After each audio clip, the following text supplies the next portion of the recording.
Bonjour mesdames et messieurs, Radio Jojo à l'appareil. Aujourd'hui, chronique littéraire. Avant de démarrer cette vidéo, petit message de youtubeur, n'oubliez pas de vous abonner à ma chaîne et de mettre un petit like sur la vidéo, si elle vous a plu bien sûr. Même si elle vous a pas plu, hein, soyez solidaires les mecs. Voilà, et pour montrer un peu d'exposition et un petit peu de... et être au courant que quand je poste quelque chose, qui c'est pas tout le temps, hein, donc profitez-en quand j'en poste des vidéos. Elles sont toujours de très bonne qualité, n'est-ce pas? C'est de l'artisanat comme vous le savez. Et voilà, je vous embrasse. Merci les gars. Aujourd'hui, on vous parle d'un livre qui s'intitule La femme au Moyen-Âge, histoire collection Gissereau, ou Gissereau, édition Gissereau, pardon, collection Histoire. On est avec un écrivain qui s'appelle Jean Verdon. Alors, La femme au Moyen-Âge, c'est un petit livre, voilà, édition Jean-Paul Gissereau. C'est un livre de... Quelle année qu'il est celui-là? Et ben alors, c'est écrit où, nom de Dieu? Ah, septembre 99, édition 2013. Donc c'est un livre qui a 25 ans. On va parler de l'auteur dans 2 minutes. Alors pourquoi lire ce livre? Déjà c'est un livre qui est court, qui fait à peine une centaine de pages, qui coûte 5 balles. Donc je l'ai croisé comme ça, là j'étais en vacances dans le Périgord. Et puis je suis tombé là-dessus.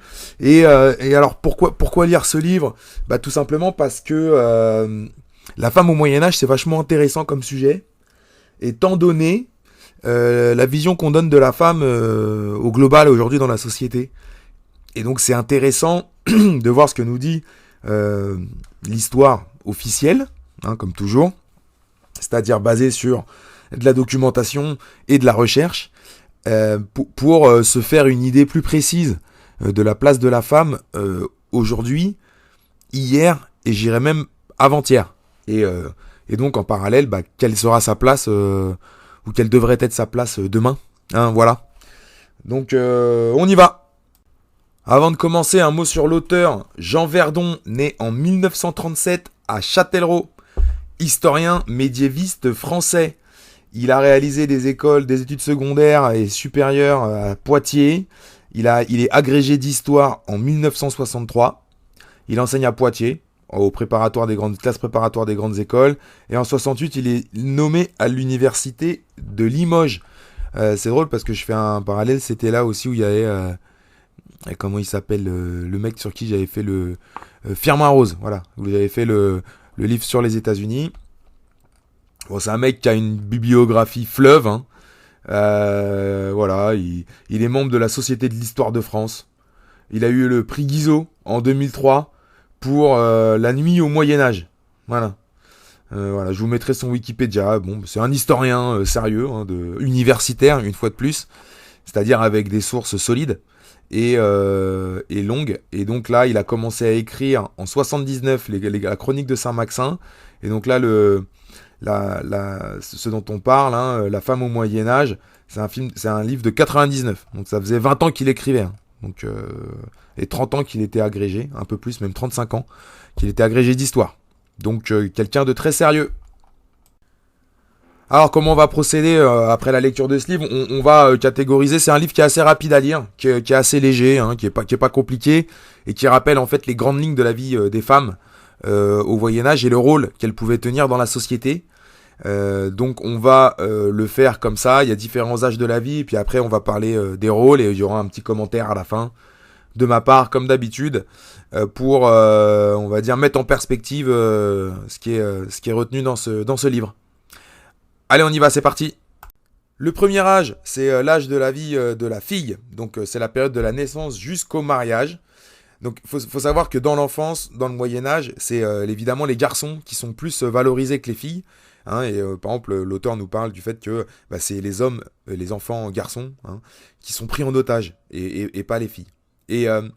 Mais ce que l'auteur met en exergue, c'est que dans l'âge, dans l'enfance, donc de la période de la naissance jusqu'au mariage, donc on rappelle, les filles sont mariées assez tôt, et bien, contrairement à l'Antiquité, l'autorité paternelle, même si elle est très importante, évidemment, le patriarche de la famille, il est très important, l'autorité n'est pas absolue. Voilà. Donc déjà, il y a une première hausse, c'est que déjà, il y a un petit recul de l'autorité paternelle par rapport à ce qu'on a pu observer dans l'Antiquité. Alors bien sûr, c'est aussi très relatif à la condition sociale, et on le voit à travers le mariage. Donc je le disais, les jeunes filles se marient très jeunes. Donc là, on est sur des enfants qui sont quasiment sur des gamines, quoi. À peu près, dès qu'elles commencent à avoir l'âge de procréer, donc aux alentours de 11 ans, 12 ans, 13 ans, elles commencent à avoir leurs règles. Elles passent en statut de femme, et donc on les marie. On les marie souvent avec des garçons qui sont plus âgés de 10 ans, qui eux ont la vingtaine. Donc voilà, hein, c'est ce qu'on voit beaucoup dans les films du Moyen-Âge. Y a pas de surprise par rapport à ça. Mais ce qui est intéressant de voir, c'est que plus on monte dans la condition sociale, c'est-à-dire que plus on est titré, plus on est noble, eh bien moins le consentement de la jeune fille est requis. Voilà, ce qui veut dire que comme la plupart du temps on se marie avec quelqu'un de sa condition, en réalité, ce qui est intéressant de se dire, c'est que les femmes qui sont déclassées socialement, pardon, elles ont un peu plus de liberté affective et de mariage que celles qui sont en hauteur. Alors, faut bien avoir conscience aussi que dans ce milieu-là, hein, à cette époque-là, l'amour et le mariage, c'est deux choses différentes. Hein, c'est deux choses distinctes. On se marie pas par amour. Hein, on se marie parce que la famille, parce que ceci, parce que cela. Ce qui fait une autre chose qui est intéressante à noter qu'on n'aurait pas forcément dit, c'est que les relations avant mariage, elles n'ont pas l'air exceptionnelles, nous dit l'auteur. Et là, je le cite. Ça n'a pas l'air exceptionnel. Et c'est vrai que c'est cohérent avec les mœurs moyenâgeuses qu'on peut voir quand on s'intéresse un peu aux amourettes quoi, des poètes ou ce genre de choses. En parallèle de tout ça, concernant l'éducation des filles, la formation pratique est fondamentale. Donc on apprend à coudre, à tisser, à broder. Tout ça, c'est vraiment impératif. Mais les filles ne sont pas bloquées dans l'accès à l'éducation intellectuelle. Dans les villages, il y a des écoles. Et globalement, les filles, elles y ont accès, évidemment, parce qu'on leur permet d'apprendre à lire et ce genre de choses. Elles ont besoin de savoir lire et ce genre de choses. Savoir compter. Enfin voilà, elles ont la formation de base intellectuelle. Elles ont comme les garçons. Bien sûr, là-dedans, on a l'apprentissage de la foi, qui est un élément très important et très structurant de la société, j'allais dire à l'époque, mais qui est toujours un élément très structurant de la société quelque part.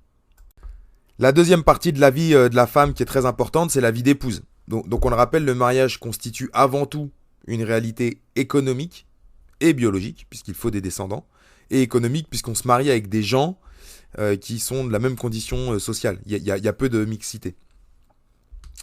Lorsque il y a un mariage, la femme, elle a des droits. Elle a des droits sur les meubles, par exemple, et elle peut acheter des choses, elle a un pouvoir économique par rapport à la vie de son mari. Et ça, c'est important de le rappeler aussi. Parce qu'en fait, voilà, c'est important de se dire qu'au Moyen-Âge, les femmes, elles avaient leur mot à dire. Bien sûr, en fonction du caractère de chacune. L'objectif du mariage, ce qui est attendu, évidemment, c'est que l'homme doit aimer et chérir sa femme, et elle doit l'aimer et le servir. Donc on voit bien, il y a l'amour qui est en commun, et il y a le service de la femme vers l'homme, et l'homme doit chérir sa femme. Donc chérir, on va vous dire, ah oui, c'est le service, la domination, mais on va quand même rappeler que chérir sa femme, c'est répondre à ses caprices, mais c'est méchant, mais c'est répondre à ses besoins. C'est-à-dire que pour qu'une femme soit heureuse, il faut qu'on réponde à ses besoins. Et servir un homme, ça veut dire s'occuper de lui. Donc il y a cette notion d'équilibre. Évidemment, la législation de l'époque, elle donne une suprématie de l'époux sur l'épouse, bien sûr, mais cette suprématie est soumise aux bonnes mœurs générales. Il y a pas, tu vas pas donner ta femme en pâture à je sais pas qui, non, ça marche pas comme ça. Sur le plan sexuel, l'Église, qui consacre le mariage à ce moment-là, traite le comportement de l'homme et de la femme de la même manière. C'est-à-dire que si un homme il veut épouser une vierge, on attend que lui aussi il soit vierge, par exemple. Voilà. L'objectif des rapports sexuels, bien sûr, est la procréation, c'est logique. Et évidemment, l'infanticide est vertement combattu. Alors il existe à l'époque, mais bon, il se réduit sous l'influence de l'Église. Il est même condamné par les institutions laïques, tout comme l'avortement, qui va être condamné et interdit par les institutions laïques, c'est-à-dire par le roi, par la loi, en 1353, par Jean le Bon, pour être précis. Et pour les infanticides, on préfère dire aux femmes, abandonnez vos enfants. Au lieu de les tuer, donnez-les à un monastère. Voilà, c'est quand même plus simple. Alors, pourquoi on avait ce taux-là aussi qui était compliqué, enfin, il y avait ces pratiques-là qui étaient faites, c'est parce que comme c'est difficile de faire une démographie précise du Moyen-Âge, on a du mal à l'expliquer, mais il semble quand même que les femmes, étant donné qu'elles se mariaient à 12 ans, eh ben, elles aient leur premier enfant avant 20 ans. Et qu'ensuite, elles en aient un au moins tous les 2 ans, étant donné la mortalité infantile élevée, bien sûr, et puis la durée de vie qui était plus courte. Donc, pour que vous puissiez faire 3-4 enfants, il fallait en faire 7 ou 8, et donc ça prenait ça prenait une bonne quinzaine d'années pour avoir 6 ou 7 enfants avec 3 ou 4 qui restaient en vie. Donc, la vie d'épouse, c'est important de se le rappeler. Elle est la femme en tant que épouse au Moyen-Âge, elle est surtout orientée sur la procréation et la maternité, hein, évidemment. Elle est tournée vers la continuation de la lignée et j'ai envie de dire de la pérennité du nom. Alors le troisième temps qu'on rencontre dans la vie d'une femme, c'est souvent le moment où elle devient veuve. Donc comme je l'ai expliqué, les femmes, elles sont beaucoup plus jeunes dans les mariages que les hommes. Elles ont souvent une dizaine d'années d'écart. Et en plus, les hommes partent un peu plus à la guerre, hein, et à la chasse et tout ça. Donc il y a un peu plus on va dire, de mortalité chez les maris que chez les femmes. Donc, de tout ça, on voit bien que les femmes vivent plus longtemps et elles bénéficient donc d'une expérience de veuvage. Alors, souvent, quand elles sont veuves, elles rentrent au couvent. Elles se font nonnes. Voilà. Donc ça, c'est par exemple 20% des moniales, hein, des femmes qui vivent au couvent, elles sont des veuves. Le remariage est possible, mais il est souvent déterminé selon la situation de la veuve. Hein, par exemple, dans le haut Moyen-Âge, en milieu rural, la paysanne, elle va prendre la suite du mari, jusqu'à ce que le fils héritier soit en charge. Elle va pas forcément se remarier.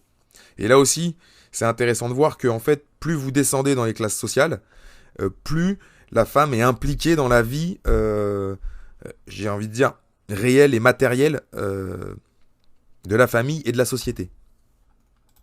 Et ça, c'est intéressant parce que ça démontre qu'il y a une espèce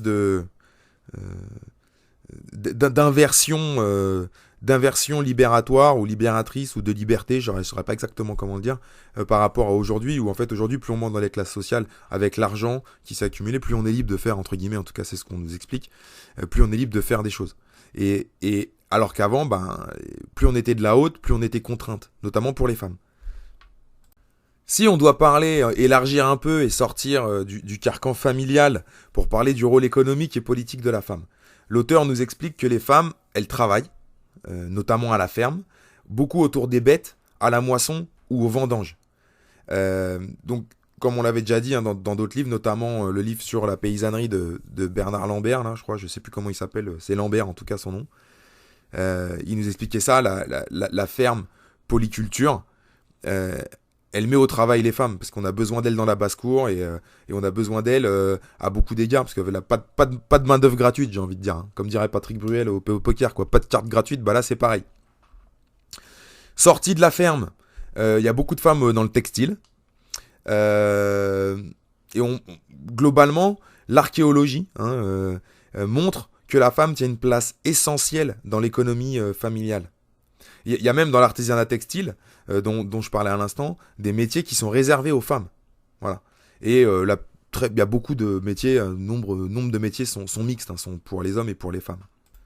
Je dirais aussi que la tradition du petit commerce, hein, qu'on connaît encore aujourd'hui, où monsieur et madame travaillent à la boîte familiale, existe déjà. Elles sont très présentes dans ce qui est au petit commerce. Et au XIIIe siècle, il y a Étienne Boileau qui a fait un recensement de 100 métiers. Il y en a 26 qui sont ouverts aux femmes, sans compter ceux qui sont ouverts aux veuves. Donc c'est-à-dire que sur les 100 métiers qu'on pouvait pratiquer dans la société, il y en avait, voilà, il y a plusieurs aux veuves, donc au moins un tiers était ouvert aux femmes. Donc l'idée que les femmes étaient exclues de la vie économique, en fait c'est pas vrai, c'est du mytho. C'est même d'ailleurs, on peut dire l'inverse, puisqu'il y a certains endroits qui étaient vraiment bien à elles, et là je reviens sur la ferme, mais dans la ferme, la basse-cour, c'est la femme qui dirige. Et tout le monde se plie à ce que la femme ait fait. Hein, la paysanne, c'est la chef de la basse-cour. Le jardin, c'est la femme qui dirige. C'est elle qui a la main verte. C'est pas l'autre en train de couper ses épis de blé, là.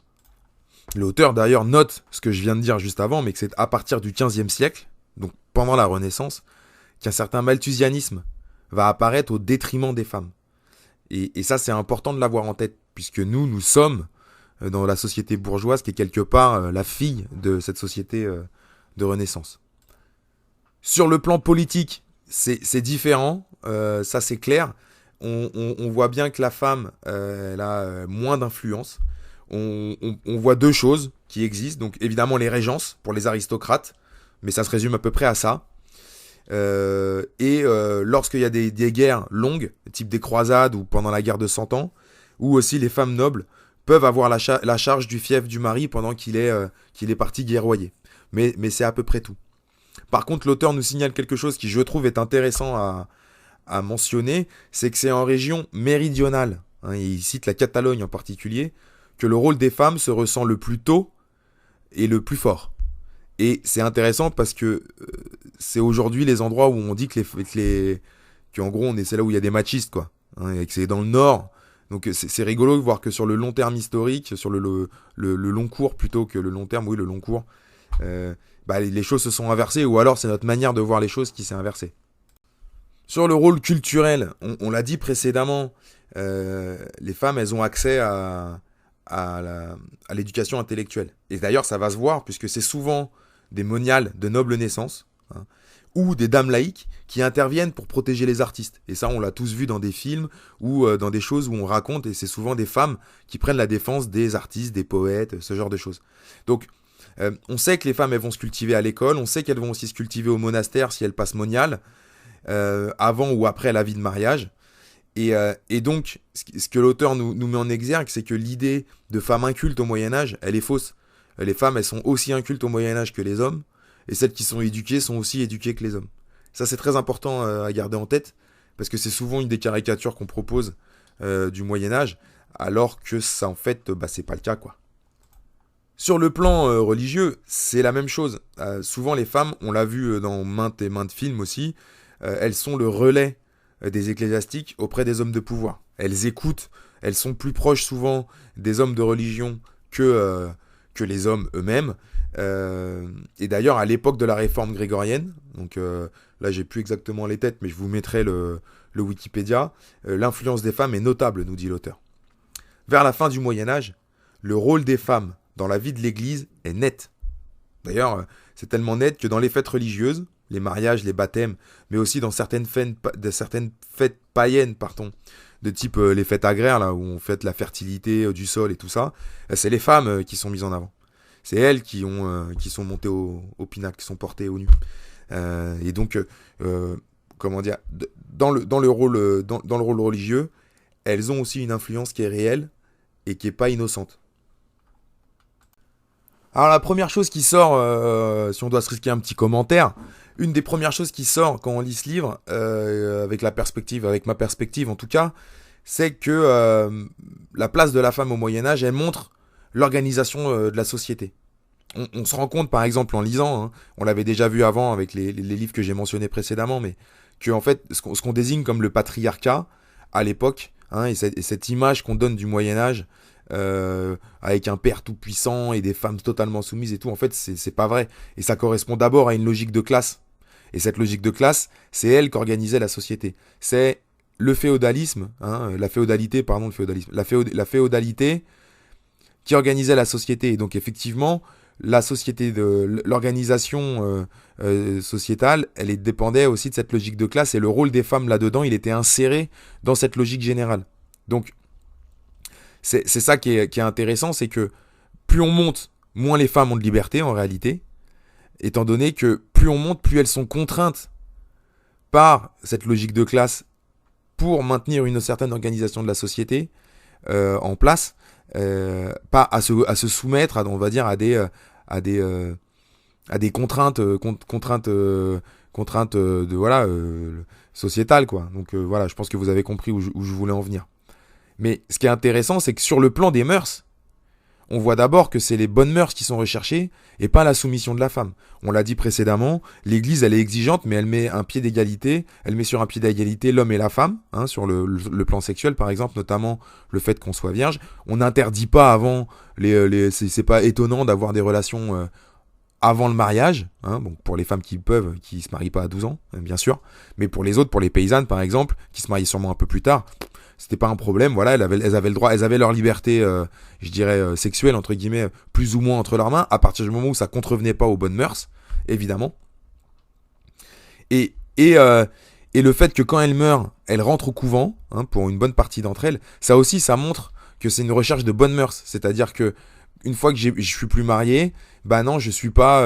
Alors, le remariage existe, on le comprend bien, notamment dans le côté noble, pour voilà, toujours dans cette logique de famille, de caste et de classe, de logique de classe. Mais sinon, les femmes elles rentrent au couvent. Alors, il y a une dimension économique, je l'ai peut-être pas dit tout à l'heure, mais parce que bon, une nonne ça coûte pas cher, ça vous l'aurez compris. Mais aussi parce qu'on recherche à avoir une certaine stature, une certaine dignité et un certain respect de ce qui a été fait par le passé. Et donc ça c'est intéressant parce que en fait quand on remet la femme dans la société de cette époque et qu'on on se rend compte que la classe sociale joue un rôle sur sa liberté et sur ce qu'on nous présente au global, parce qu'aujourd'hui ce qu'on nous présente au global c'est le Moyen-Âge comme un âge noir et horrible où les femmes étaient soumises et tout ça, en fait on se rend compte que bah, en fait ça c'est un mensonge. Et alors ce qui est intéressant c'est que la femme au Moyen-Âge c'est pas un objet. Et donc là, je le redis, mais quand tu rentres au couvent, en fait, tu te prives,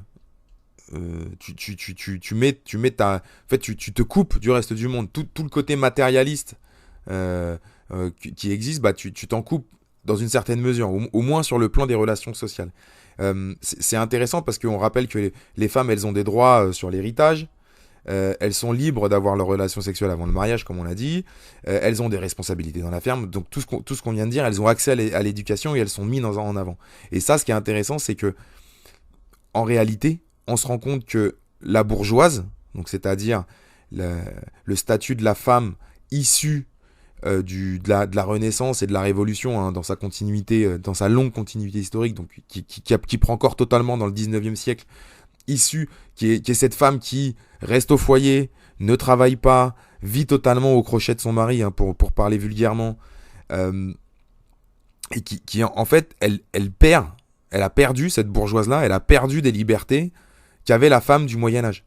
D'autant plus, et là, et j'ai envie de dire, entre guillemets, d'autant plus quand on monte dans les strates, puisque en réalité, comme l'homme va moins à la guerre, il dure plus longtemps, il y a moins de veuves, donc elles sont moins libres. Et dans les strates d'en bas, c'est la même chose. La paysanne qui avait son précaré avec sa basse-cour, son truc, quand il y a la Renaissance, quand il y a la révolution industrielle, quand on passe d'un statut de petit paysan à un statut d'ouvrier, effectivement, là aussi, la femme perd de la liberté, elle perd des prérogatives, elle est rétrogradée, puisqu'elle devient un ouvrier spécialisé au S1, au S2 ou je sais pas quoi, là, derrière le truc. Là, quand tu vas dans une usine, de toute façon, en France, là, tu vois bien, il y a quasiment autant de... et moi, je connais bien le milieu, enfin, je connais assez bien le milieu industriel. Tu vas dans n'importe quelle usine, il y a autant de femmes que d'hommes.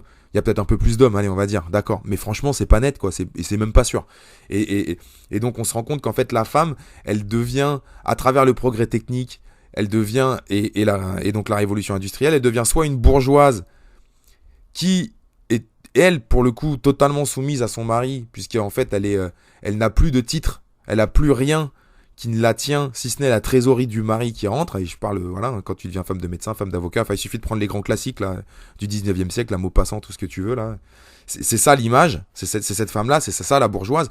Et l'autre devient ouvrière. Et ouvrière, elle est réduite au même niveau que l'homme. Et donc elle aussi, elle a plus d'endroit où c'est elle la chef, elle devient soumise salariée, maltraitée d'ailleurs à travailler de nuit, donc à ne plus pouvoir s'occuper de ses enfants, à plus pouvoir rester à la maison pour faire ce qu'elle aime. Et là, je parle pas de toutes les femmes, mais je parle d'une majorité de femmes, en tout cas moi, dans mon expérience, c'est une majorité de femmes qui sont comme ça. Et d'ailleurs, bravo à elles, et on les encourage, et les autres font ce qu'elles veulent, c'est très bien. Mais ce que je veux dire par là, c'est que là aussi, il y a une rétrogradation. Et donc, ce qui est intéressant, c'est que ce livre, en fait, il nous met ça en perspective. Il nous met en perspective que le progrès technique, il a été rétrograde pour la femme. Alors qu'il a été un progrès pour l'individu, mais pour la femme, il a été rétrograde. Et si on essaie de se projeter un peu plus, hein, sur cet individualisme, on pourrait aujourd'hui se rendre compte que plus le progrès technique a avancé et plus il a permis à l'individu, j'ai envie de se dire, de se mettre en avant, plus il a dégradé la femme. Et là, on est au bout, j'ai envie de dire, avec la pornographie ou la pub, hein, même, hein, les pubs, voilà, qui visent l'individu et qui utilisent des femmes. Combien de fois on a entendu, oui, les femmes nues pour vendre des yaourts et machin. Et là, maintenant, on est carrément sur des trucs OnlyFans. C'est-à-dire que grâce à OnlyFans, je peux être dans mon salon, me prostituer virtuellement et de manière individuelle et entre guillemets cachée, parce que c'est individuel. Mais je gagne ma vie en tant que femme objet ou femme désir. Et je suis plus du tout une femme productive et j'ai envie de dire plus du tout une femme qui se respecte, malheureusement, en tout cas de mon point de vue. Voilà. Voilà, je vous remercie d'avoir écouté cette vidéo. C'était une petite vidéo vite fait, hein. C'est un petit livre de rien du tout. Il y a pas énormément de choses à dire. Donc on est sur un format court aujourd'hui, une vingtaine de minutes, un peu moins de 30 minutes. Mais c'était intéressant tout de même. C'est un livre qui permet quand même de se mettre en perspective la place de la femme au Moyen-Âge, époque qu'on nous présente toujours comme l'obscurantisme. Voilà, c'est le mot que je cherchais tout à l'heure. C'est de l'obscurantisme, du moyenâgeux, je sais pas quoi. Alors qu'en fait, la femme, au Moyen-Âge, elle était peut-être mieux considérée que pendant le 19e et le 20e siècle après la révolution industrielle. Hein. Et peut-être même, ça sera à questionner par rapport à ce que la bourgeoise d'aujourd'hui essaie d'obtenir avec le combat féministe. Hein. Et là, je parle même pas du dérivé loufoque là, auquel on a droit, là, avec les mecs qui mettent un grand saut avec le LGBT, qui mettent tout dedans, mais je parle vraiment les féministes, je dirais, rationnelles, celles qui militent pour une égalité homme-femme cohérente. Même elles, en fait, des fois, tu te poses la question de te dire, est-ce qu'au Moyen-Âge, est-ce qu'elles étaient vraiment moins bien loties et moins respectées? Alors, il y avait des choses qui leur étaient interdites, mais il y avait des choses qui étaient interdites aux hommes aussi, hein, parce que par effet de balancier. Et surtout, c'est que, est-ce que peut-être il n'y a pas moyen de s'inspirer, hein, de certaines choses qui étaient faites au Moyen-Âge pour essayer d'être équilibré dans ce qui se fait, dans ce qui se fera ou ce qui devrait se faire demain, pour justement évacuer ce modèle du 19e et début du 20e siècle où la femme s'est transformée en ouvrier de base ou en bourgeoise non productive. Allez, je vous embrasse tous et je vous dis à bientôt. On était le 13 février, voilà, j'ai oublié de le dire. 13 février. Allez, bisous les gars.